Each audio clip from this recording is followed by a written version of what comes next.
All right.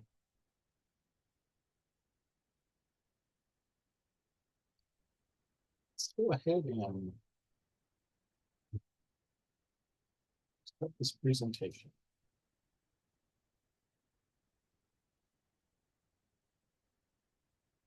All right. My name's Timothy Henry Rodriguez, and I'll be presenting on the relatedness of Central Chumashan languages.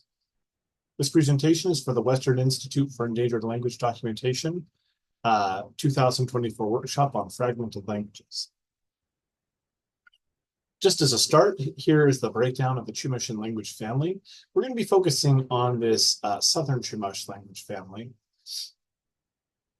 and in particular on this subfamily here called Central Chumash, which includes Ventrano, Barbareño, Parisimeño, and Iniseño, although this language is usually called by um, uh, is usually called Samala these days.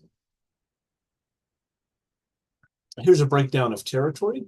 So you can see Central Chumashan languages are pretty much everything in the eastern, southern, western, and in some cases also like in Aztec and Cuyama dialect, also northern places. It excludes this northwest area, Obispeño, and the island Chumash. All Chumashan languages would qualify as fragmented to a degree using Wield's fragmented languages scale. In particular, Barbareño A42, A420, Somala A310, Ventrano 410, and Prismeño B3000, up from F300, thanks in part to myself and also Wield as well for funding a project to make some documentation for this language. Barbareño is the best documented. It has one audio recorded conversation and a fair number of individual recordings as well. The current proposal on the relatedness of Chumash language groupings primarily come from Catherine Clark, 1977.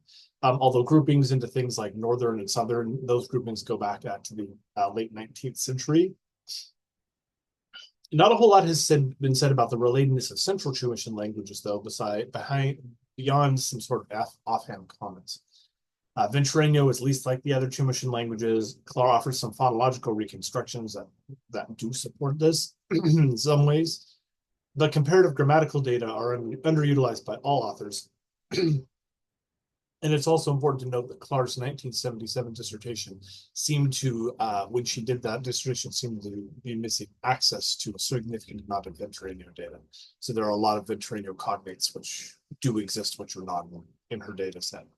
The Harrington notes had not been sort of pulled together all in one place at that time. In summary, the current proposal goes something like this. Barbareño and Somala are closely related. Maybe even they were dialects of each other. Ventrano is least like the other Central Chumashan languages, and Parisimeño is largely ignored due to its fragmented status and poor documentation, maybe. Although Clark managed to get a hold of Parisimeño data. So if we were looking at a Venn diagram of relatedness, it would be something like this. Somala and Barbareño very overrelated, a lot of overlap in grammar and vocab, some overlap in grammar and vocab of Ventrano, and then Parisimeño just sort of left out in the cold here.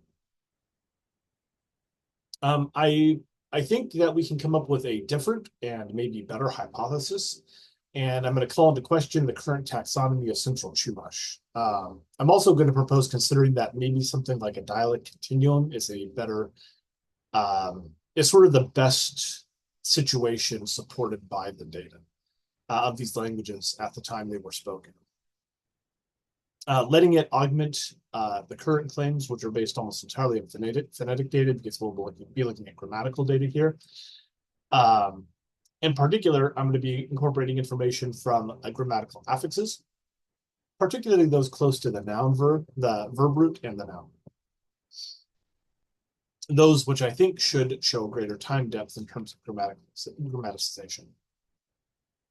Just to get us started, the verb template of Central Chumashan languages is fairly predictable. You have a person subject prefix, a number subject prefix, and then a verb, which is illustrated in the Ventrano word below. A number of grammatical affixes can also come at the end of the verb, such as the reflexive here and also the completive. The noun template in some ways looks similar to the verb template, where person possessor goes before number possessor, and that goes before the noun root. However, nouns also typically come with some kind of determiner and some kind of. So, for example, in Ventureño, we have a determiner, an article ga, and the word man here. And we'll see some of the possessive affixes show up later on. The original groupings, such as those presented in the Venn diagram above, come from differences and similarities, not just from phonetics and phonology. They do, in some cases, also come from similarities between the languages in terms of grammatical information. So, for example, we can look at the desiderative to see this. The desiderative prefix appears in the same place in Central Chumashan languages, but it does not have the same form in all Central Chumashan languages. So in Ventureño, you go person number suya, that's the desiderative, and the verb, as in ksuya showish, ksuya sowas, losija anwa, I want to speak with that woman, where the root to speak with is following the desiderative, following the first person subject marker. And we can contrast this with other Central Chumashan languages where the person and number marker go before sili, which is the desiderative of the verb. So, for example, Barbareño, al sili, sinitwe, wunwash. He wanted to kill them. He desiring to cause kill, at them past tense. Also, Perusimeño, sila plutz. No, I want to speak. Literally, I desire to speak, and then the pronominal form for I on the person singular. And then Samala, Shihilicho,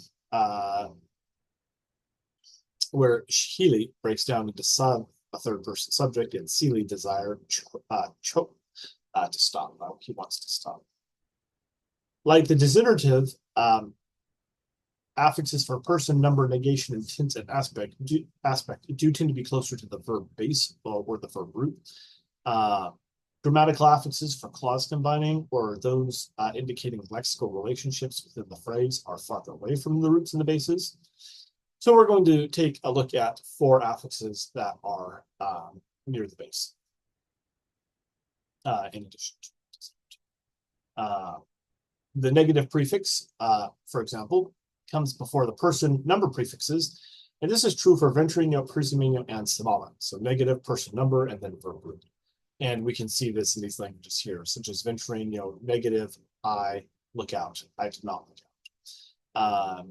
Negative, Perusimeño, negative, he or she have shame. He has no shame. Samala, inik amin, negative, I, no, I don't. Barbareño actually stands here in stark comparison to the other languages because it puts its negation marker right before the verb, sort of in the same place that you would find the desiderative and the causative. Essentially, prefixes, which probably used to be more contentful and more probably derived ultimately from manner prefixes, but have sort of grammaticized into other things. So in Barbareño, for example, Seo, no one wash, it's sa, he, or she, a negative, no one wash, flame to burn past tense, he, she used to burn. And the negative is sandwiched between the subject and the verb root. The position and form of the negative marker suggests the following familial relationships: that Samala and Perusimeño are most closely related, that they form a larger grouping with Ventureño, especially when we consider that Ventureño does have a negative that is formally similar, ini, used for the negative imperative. And Barbareño is actually the least like the others. And in fact, it's actually least like all Chumashan languages, because even in Cruceño and Obispeño, the negative marker goes before the person marker on the verb. Let's look at the future. The position and form of the future prefix suggests another grouping. In Samala, the future, either no or ku, and in Ventureño, the future, hu, appears outside person mark. Moreover, the Samala form ku is similar phonologically to the Ventureño future hu, and also to the Ventureño positive purpose prefix gu, which is sometimes used in combination with hu in clause combine. Barbareño and Perusimeño, however, both have a future sa or sa, and it appears inside the person and number mark. So you get essentially person, number, future verb, as opposed to Samola and Ventranial, which have a pattern where the future appears in a position very similar to where the negation appears, or where negation appears. So here we have Ventranial, future, third person singular plural, so they cause, be extinct, them. They're going to kill every one of them. And Samola, future, I go, I will go. Future, it scratches you. It will scratch you. It's interesting. There's two future prefixes in Samola. I wonder if they had started to collapse at some point in time and didn't have different uses historically.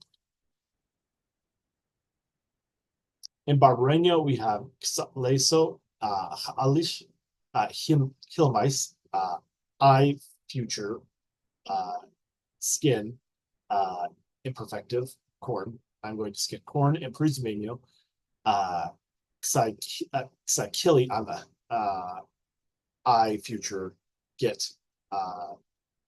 I'm going to pick up file.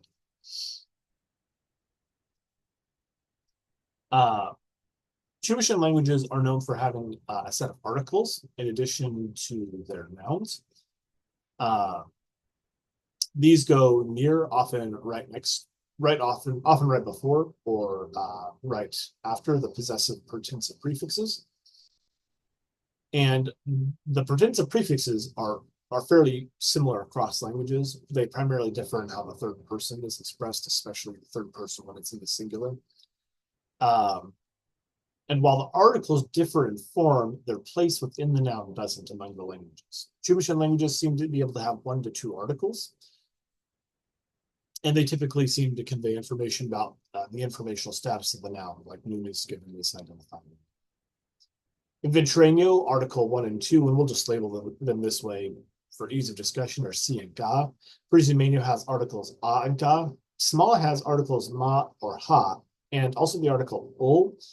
But as we'll see with this asterisk here, these articles can appear together. And Barbareño has just the one article L.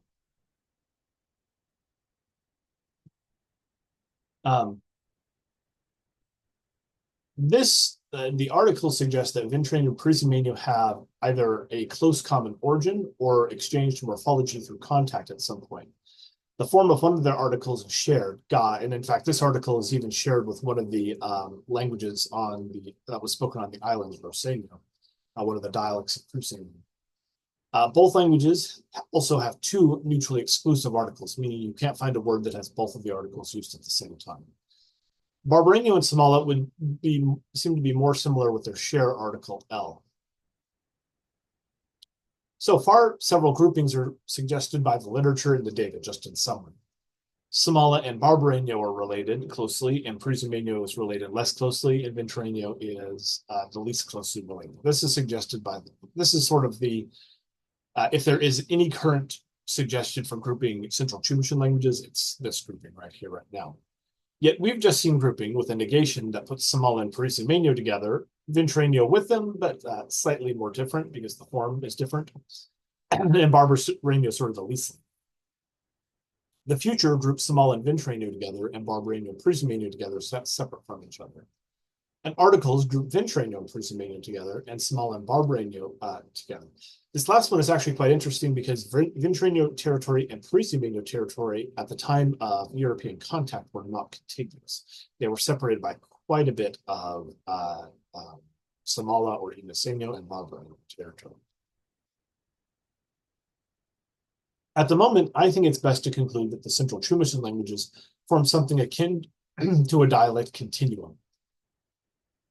I say this, and I say specifically, we should consider that Ventranial alone had at least 6 dialects, and even Obisbeño, which covered a relatively small area, is known to have had at least 2 dialects.